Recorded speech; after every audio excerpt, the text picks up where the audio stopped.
अहम खबर है, सिंध में सैलाब की सूरत हाल। पाक बहरिया का मुतासरा इलाकों में रिलीफ एंड रेस्क्यू ऑपरेशन इस वक्त जारी है। इस बारे में तफसीलात हासिल करेंगे। हमारे नुमाइंदे सिद्दीक साजिद हमारे साथ मौजूद हैं। सिद्दीक, आगाह कीजिएगा, पाक बहरिया की जानिब से मुतासरीन में इमदाद फराहम की जा रही है?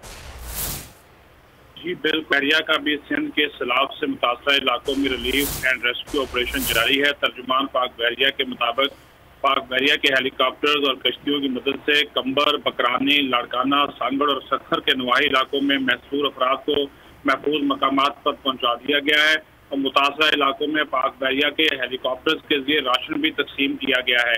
साथ ही साथ सैलाब से मुतासरा इलाकों में तिब्बी सहूलियात की मुसलसल फराहमी भी यकीनी बनाई जा रही है और तर्जुमान का कहना है कि पाक बहरिया मुसीबत के शिकार हम वतनों की बहाली ऑपरेशन जारी रखने के लिए पुरअज़्म है। जी ठीक है, इस बारे में अपडेट किया सिद्दीक साजिद, बहुत शुक्रिया आपका। मैं हूं जैस्मीन मंजूर और आप मुझे देखेंगे सिर्फ बोल पर।